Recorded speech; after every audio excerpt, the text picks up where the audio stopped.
welcome back. I hope you're having a good day. This is my one and only Juniper. It was a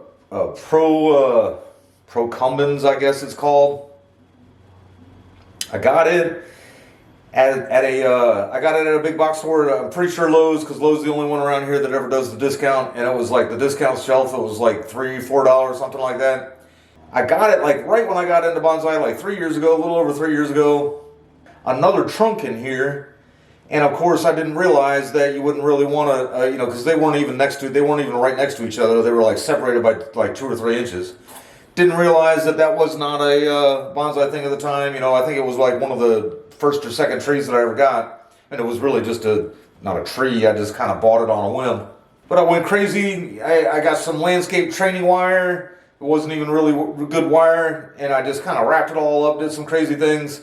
Tried to make a couple gins. Realized that none of that was any good, so I kind of just took all the wire off, got rid of all the cut off the gins that I was trying to make and everything. They were too small. They were little pencil thin things I was trying to do, and then I ripped them apart. And I only have one picture of this thing. I guess I've only taken one picture of it the whole time I've had it, but I ripped them apart. And this one, most of the root ball stayed with this one. The other one barely retained any root ball, and of course you can guess what happened to the other side of it or whatever. And I really haven't done anything with it since. I put it back in here. I've been letting it, this is just the original can it came in, the original soil it came in, and I've done nothing for 3 years.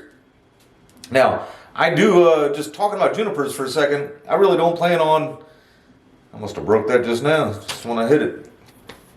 Really don't plan on ever getting one ever again. I mean, sometimes I say never because you never know. But you hear the junipers cannot live inside, and I am like 100% on that. But then one of the other things I've heard is that it has to have, I don't know what the number is, but people say it's got to have 30 days of chill time or 25 days of chill time or, below freezing or whatever. And this thing seems to be doing just fine, and it's never seen anything below freezing since it's been in my care. So I don't know where some of these things come from, but I do definitely think junipers have to be kept outside. There's just something about the airflow and the change of humidity. There's more to it than just temperature as to why it's got to be kept outside. But anyhow, it's nice and healthy. I don't really know how I'm going to style it up. Today I'm just going to repot it. Well, I'm going to clean it up a little bit and repot it. I don't know how I'm going to style it, but I also know I don't want to cascade. This is like it's got a trunk coming up this way. I mean, I would actually maybe even consider this to be the apex one day, because I'm going to try to pot it up probably about like that and have that be the trunk following on up with 2 large branches on the side. So I'm going to actually I guess that'll be the 1 large branch off that way. I don't really know what the hell I'm going to do. I know I don't want to cascade, but I know I can't just leave it in this original nursery soil forever. And if I don't do something with it soon, it's going to start getting too hot for potting time. It does have, I am going to probably cut this lower branch off here. I don't know that much about junipers, but I guess when you prune them and style them and wire them and move them around and pot them and stuff a lot, it gets juvenile foliage. This is actually scale foliage. Has a lot of juvenile foliage on it. And it's really skinny and kind of weak. And once I change the angle, I don't think I really want that to be a part of the final design anyhow. When I go to repot it, I know you're never supposed to bare root a juniper. I've heard people say things like half bare root and everything. But I think what I'm going to do is just kind of get it up out of here. Try to disturb the roots, not too terribly much. Knock as much of the peat and everything off as I can without disturbing the roots too much. And then I'm going to get it in a slightly bigger terracotta pot. Terracotta, just to kind of keep it from blowing over too much. This has been blown around many times. It actually got blown around yesterday. Anyhow, I'm going to start cleaning it up.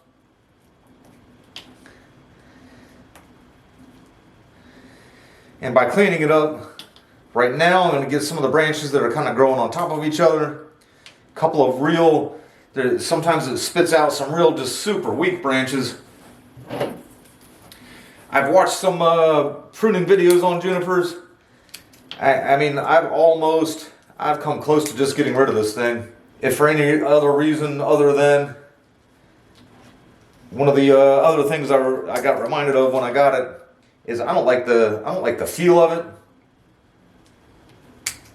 And I do remember, I mean, one of my first jobs out of high school was being on a landscape crew. And I remember every time I had to plant a bunch of these or get into them at all or do any pruning, I would itch for days. I don't like to wear gloves. I see a lot of people, everything they do, they touch a little bit of dirt and they got to have gloves on. I don't like to wear gloves at all. I only wear gloves if I'm cold. Or if I'm going to handle something that I know is like directly poisonous or something like that. But so I actually even came close to just planting this guy in my yard. But honestly, I don't really have a good spot for something like this in my yard.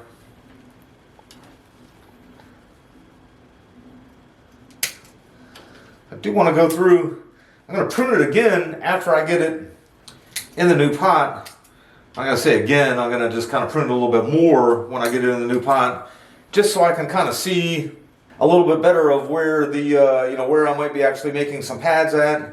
I also know, I know I don't want to take off any more than approximately a third of the foliage. Right now I'm just trying to get some of the weaker, kind of half dead looking stuff. I'm going to save cutting this off for just before I repot it, because I'm pretty sure once I cut that off, it's going to start falling over. That's actually one of the problems, is that it's got too much of the tree on one side of this pot. I'm going to get that off there.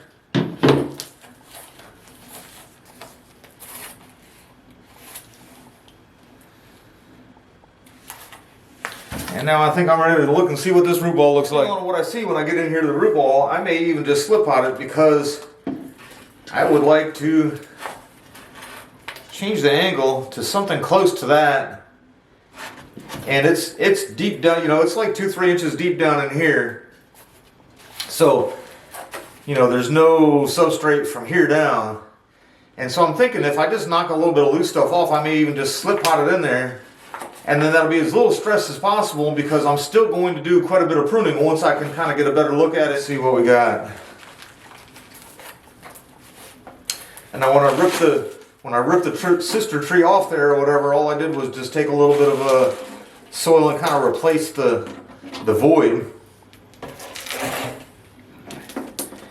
And other than that, that's all I've done to it since I've gotten it. Sometimes I gotta pause for a second, make sure the substrate isn't too alive with pests.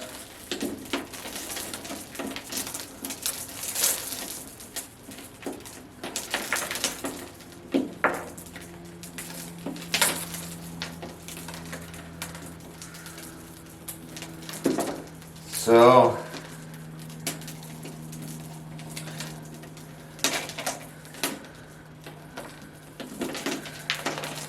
actually I think it looks pretty good. But I don't really know what a Juniper's root ball normally would look like. I have watched some videos, but it is part of the reason I even made my channel is that there just seems to be a disparity between most of the better videos are people working on $10,000 trees.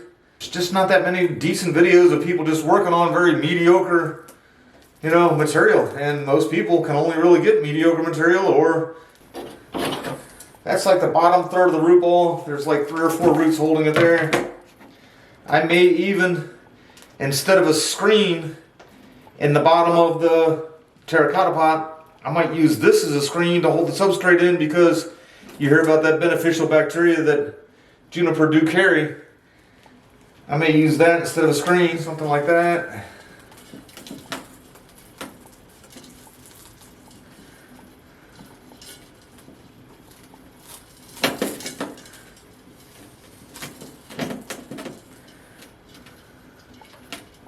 I did test, it's got a little bit of surface roots there. That one seems to have some good life to it. When I'm holding all these sample angles, I probably won't be able to accomplish the whole thing. I can't have the root ball half up out of there. But I'm also trying to decide just how far or how high in the pot I want it. So you keep it down in there a little bit. I mean, you don't want to have the substrate all the way up to the top. I see a lot of people even mounting it. I don't know how they water their plants. But I like to keep it, down to maybe even here, maybe up here just a little bit. to not only water it, but also just keep it a little more sturdy so that there's not so much weight up here. And when the storms come and everything, it won't blow around so much. So I took a third of the roots off down here. They actually just kind of came off in a section. And right now I'm just going to take, it doesn't have the circling roots like a lot of ficus do and a lot of just my general tropicals do. But it does have a lot here that were right up against the wall. And I'm not gonna tease them out too much, but I am just gonna kind of cut them in several places.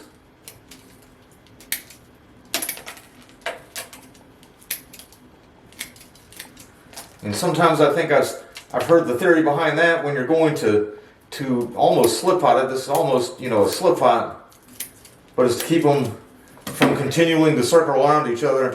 That's about the angle I'm going to look for there. Since it's in a round pot, I can kind of work with having several different fronts as it kind of develops.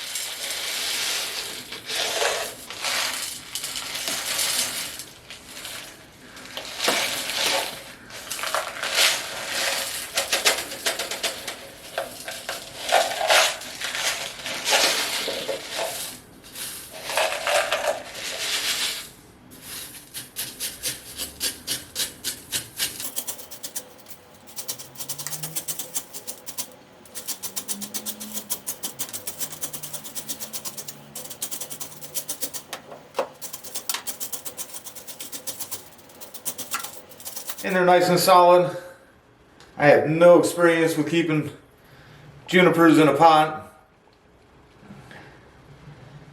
but from what I can feel what happened here, I think I was pretty easy on it. I think it's got a really good chance of survival even though I have no experience with them. I was going to pick a front out next, but there's 3 or 4 branches here that just really kind of bother me as I'm looking at them, even without thinking about a front. So I'll take those out first.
Alright, well, I'm having a hard time coming up with a good front for it there.